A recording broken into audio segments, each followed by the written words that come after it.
Is trust but verify a management style that gets results? Does it get results over the long term? What about unions? Find out more on 10 Tenets of Leadership.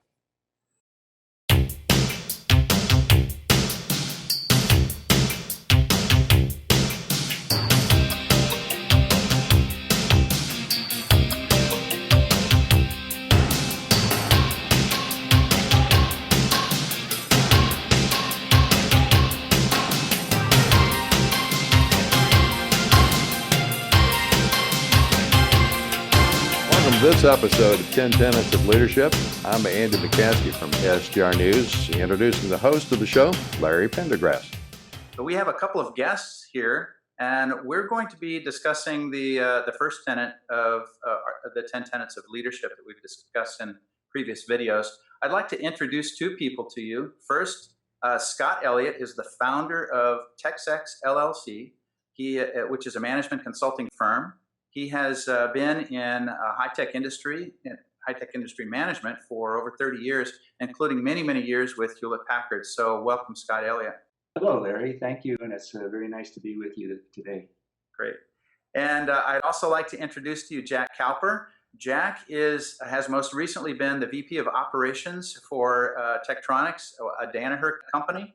And previous to that, he was the president and COO of Rohde & Schwartz America. So welcome to you also, Jack. It's great to be here. So today we're going to talk about the first tenet of leadership, which is respecting people and trusting them to do a good job. I'll introduce this tenet, and then I'd really love to hear the opinions of these two gentlemen and their experiences in industry related here. We'll start with respect and start with trust with people.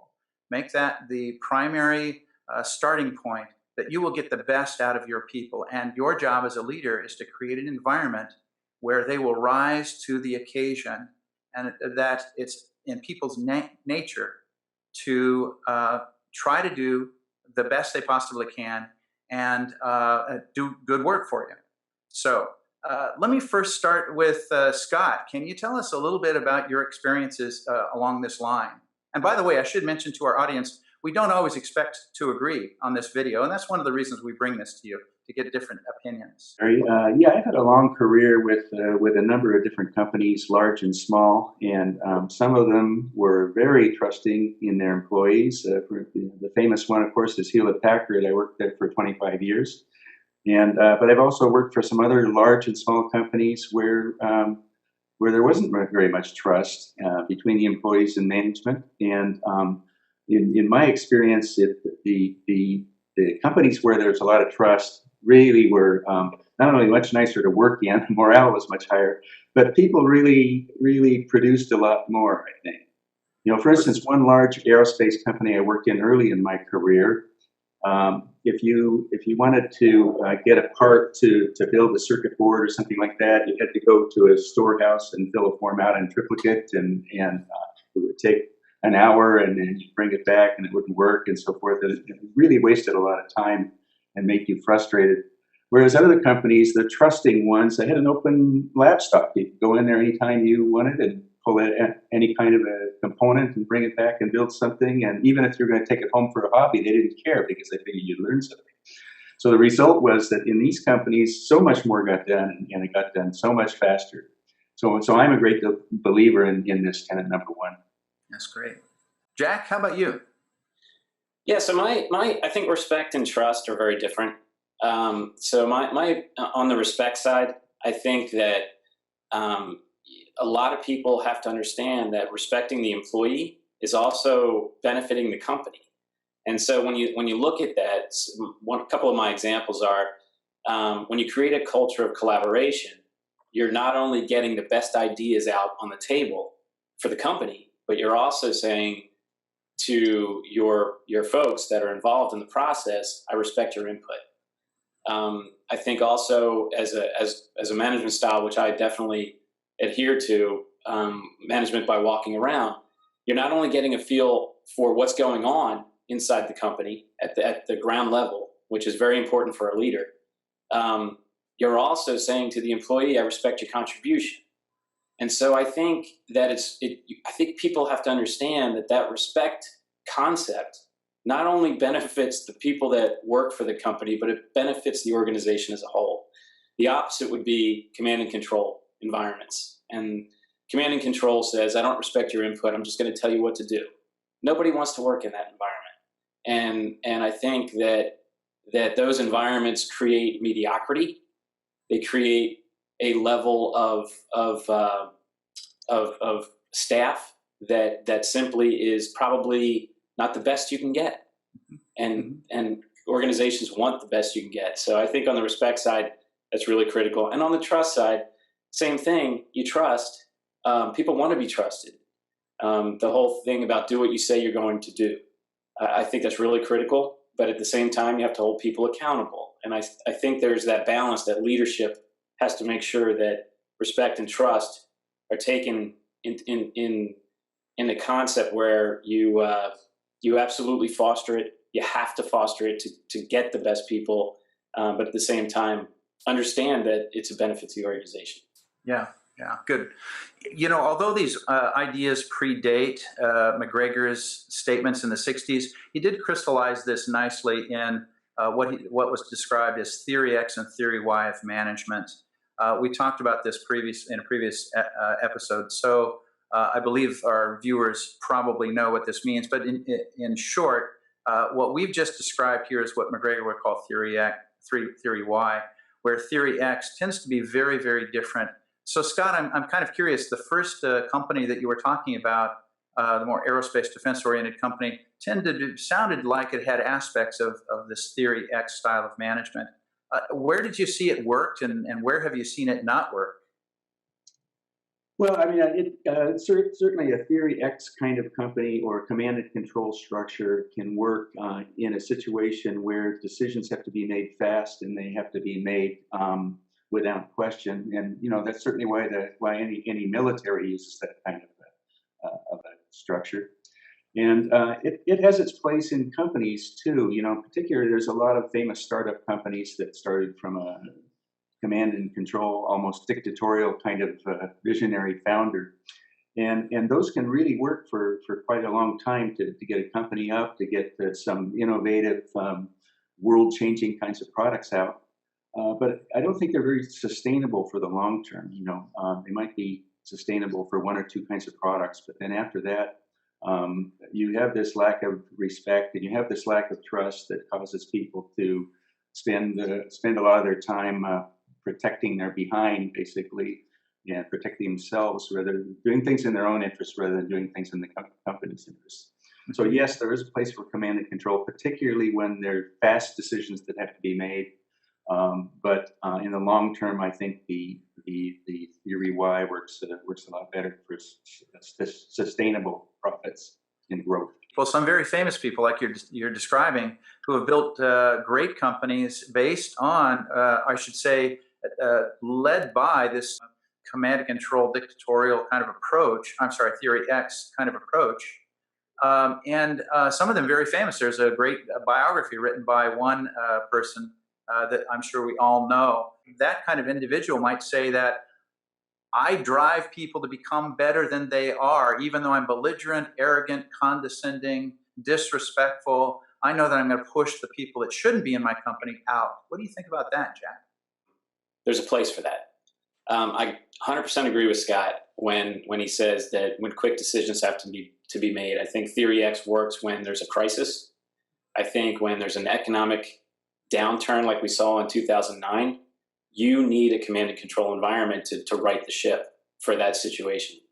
And I agree that that's why the military, and one of the things, by the way, just to offshoot, it's very frustrating when you see analogies being made about sports and about war to business. It's completely different.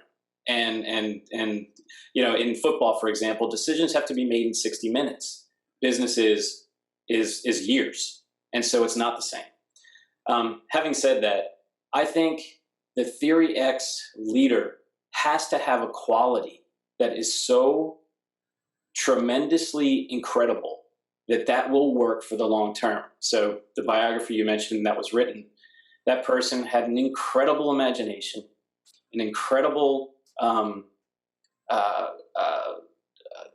vision And you can go theory X on that if that individual is somebody that you can just align and you just want to absorb what that person can offer. And I think that that's where it works. I think those individuals are few and far between. And I think as a result, it can't work for the long term, what Scott was saying, in most situations. But I think in very few situations, with a very visionary individual that can contribute the way that that person contributed, yeah, that can work. And people will maybe thrive in that environment because they're learning so much from that person. So we've talked quite a bit about how the antithesis of this tenet might apply in certain cases. When can you take this tenet too far, respecting people and trusting them? Is it possible that people can apply this in a way that becomes destructive for their company? What do you think about that, Scott? Yeah, I think that can happen as well, and I've seen cases of that. I've worked in companies like that, and I've also consulted with companies like that where the respect and trust turned into a management style of consensus so much that everybody wanted to respect each other and trust each other so much that nobody wanted to make a decision. They wanted to make sure that everybody else has the same point of view before they make any decision at all. You know. At least one of the companies I think that we're talking about, I remember them calling themselves terminally nice. At least they recognized it. Yeah, exactly right. And so what happens is you can get to a situation where anybody can veto a decision, but nobody can make it. You know, and this can cause very long delays in product development and basically any business process. Jack, have you seen situations that are similar to that?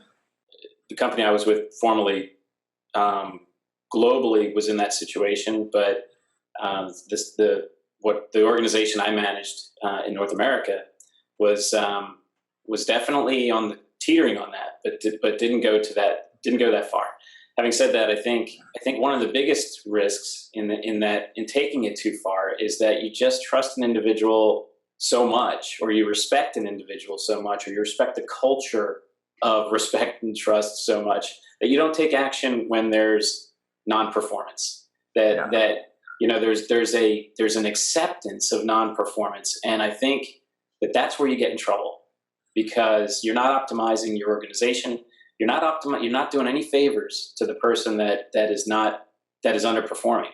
And so I think that I've definitely seen that where you get too lenient and too accepting of individuals that aren't taking it to the best they can do it. And that I think is one of the biggest risks. So, you know, there's another topic I'd like to bring in here, which has to do with the presence of unions. There are two things that are interesting to me. Maybe you folks could help me with. The first is the presence of unions in an environment where many managers believe in the theories of trust and respecting others as giving them greater productivity and bringing the best out of their people. Many managers are trying to practice this, and yet we see the presence of unions throughout this country, at least. What are your thoughts about why unions still exist in this kind of situation? Jack, can you start us off here? So, you know, if you look way back into the days of Ford and the first Model T, he was the only one producing cars. And from that perspective, I think you probably do need a union, because you're in a situation where there is no competition. Where else are these employees going to go?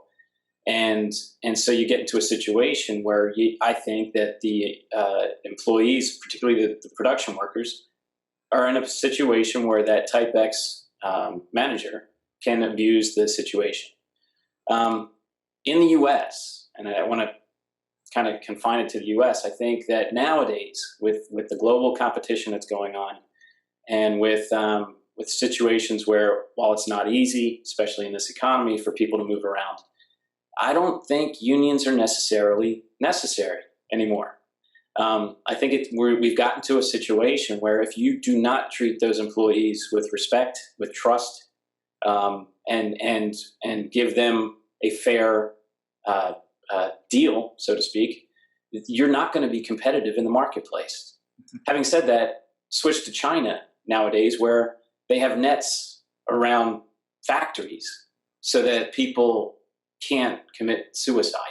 Right. That's ridiculous. And I guarantee you, a union, and I don't know much about the Chinese labor laws, but a union is probably necessary there. Mm-hmm. And so I think that's the situation, is as we advance, the unions become unnecessary. There are still segments, I think, in our sectors of our economy that need the union, but as a whole, particularly in a commercial company, I'm not sure it's really necessary.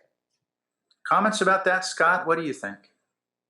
I'm not sure I completely agree with Jack. I mean, the three of us here, the four of us actually have always worked in an industry, electronics, where most of the people are highly educated and in demand, and so we've never had to, or we haven't for a long time had to work in a sort of unionized situation. But I see other places, like for instance, my wife works in healthcare, and there it's a lot different situation. I think in some cases unions are really needed there. But going back to how can you operate in an environment of trust and respect when you're working with unions? That is an area where it's really tough. I've certainly seen a lot of companies that don't do well at all with that aspect of management. When they have a union around, they're really antagonistic. They're fighting all the time, and it's kind of forces a command and control structure to make it work at all. But on the other hand, there certainly are cases where unions, especially companies that have come in to our country from foreign countries and wanted to do production here and have had to work from the beginning with unions, mm-hmm. And they've set up a trusting relationship with them. They said, look, we want to hire your people long term, and we want people to work, but you got to work with us, and we want to be able to fire people that aren't doing their job and things like that. And they actually work with the union, and the union supports them. And in those cases, it can work, and it has worked. But you just don't hear about them in the news, right? Right. The news reports, the news loves to report the bad stuff. So, Scott, is this a kind of a chicken and egg thing? You mentioned healthcare as an example. Are the unions needed because the management is not practicing that trust and respect, or is it the other way around, that trust and respect isn't given because of the presence of unions? Yeah, I think it's a little bit of both. It is a chicken and egg thing that, management doesn't really respect people. For instance, they can get healthcare workers everywhere. There's an abundance of them, and so their attitude is, well, if I'm just going to throw you out and get somebody cheaper that'll work harder.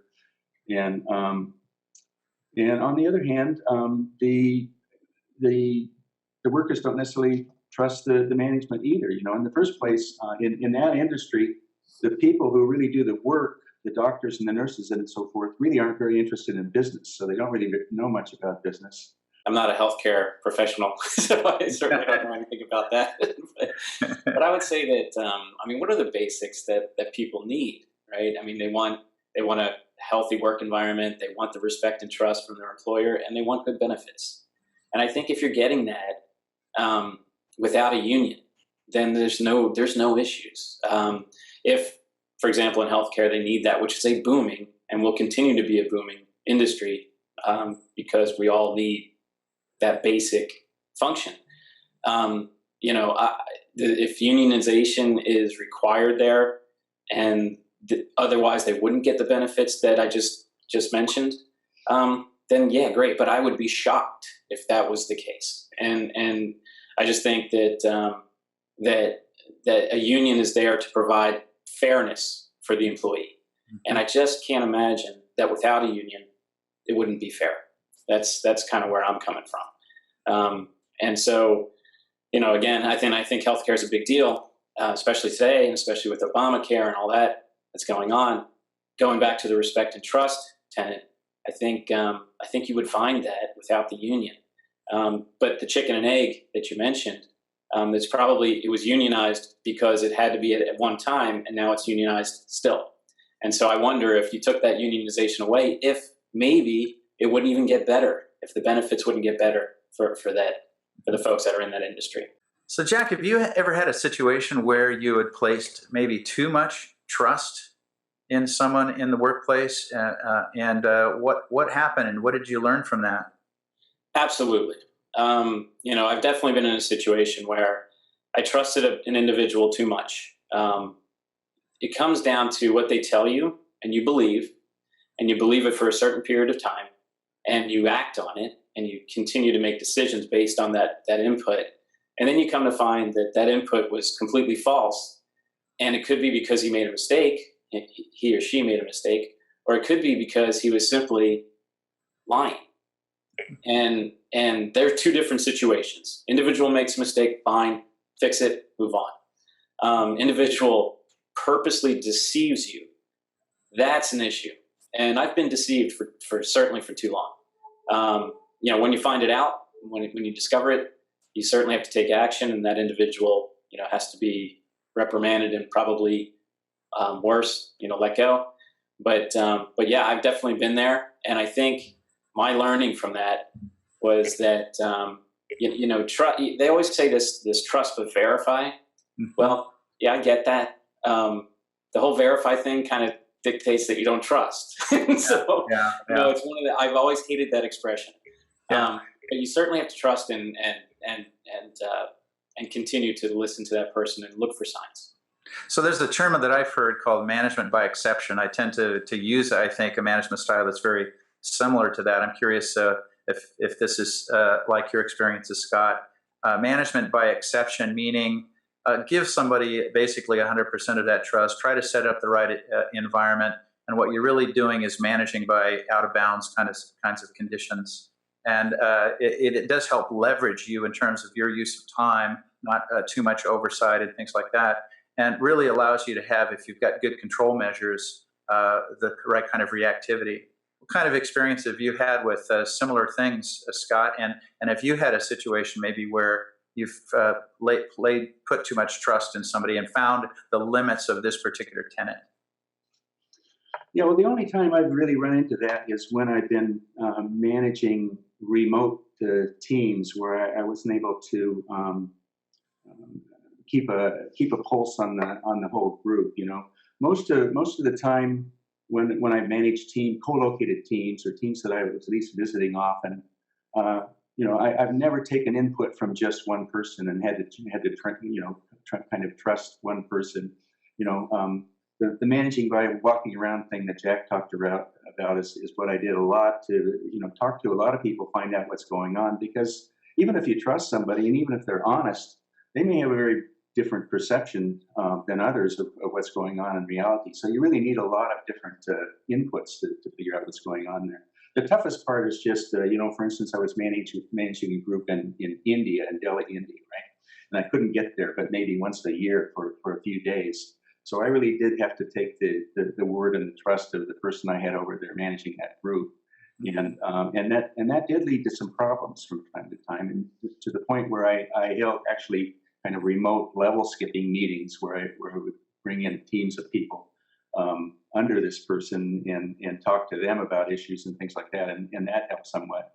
But generally, if you can stay in touch with whole groups, not just with the person leading them, then it can work. And it's not usually a case of somebody's being dishonest or somebody's being telling falsehoods on purpose. It's usually they just have a different perception of what's going on. Jack, any comments for our audience about how you might, those people that are interested in implementing this tenet, how they might do that, and what cautions to bring to mind? Yeah, I think, back to the whole respect and trust, I think if you have an environment like that, leveraging off what Scott just mentioned, you're going to have people, when something goes wrong, people will step up and gladly give you that feedback. I think that's why that tenet is so important, because, at the end of the day, you need those inputs to make decisions. And if you're making decisions in a bubble and you don't allow people to speak up and you don't have that, you haven't created that culture, then you're in big trouble, because you're going to be blind to so many things in the organization.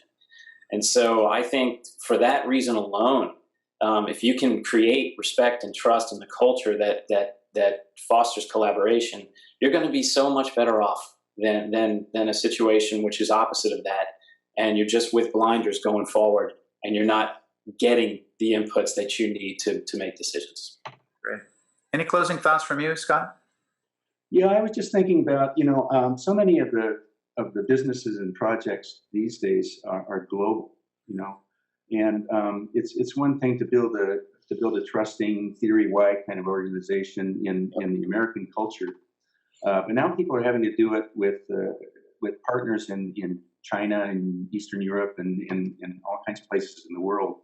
And there, it's even more challenging to build a trusting and trusting relationship and respectful relationship. Because some of these cultures don't have that kind of theory-wide culture in the first place. So you have to bring those people together and really work together on a team and really build a culture yourself of that trust. But it can really work as well. Yeah, that's a very good reminder to think about the cultural impact throughout the world. There's some great books for people to read out there on power distance that's different in different cultures and the expectations that workers have about what their management would be like. I'd like to thank both of our guests, Jack Cowper and Scott Elliott. Thank you very much for joining us today. Thank you, Larry. Yeah, it's my pleasure, Larry, and thanks to Andy as well. Larry, thanks very much for bringing together the episode here today where we learned a lot about trust and respect on the first tenets of leadership from your series. Next week, I understand we're going to be talking about management by objective. Thanks also to Scott and Jack for joining us, and thanks to you for joining us on 10 Tenets of Leadership.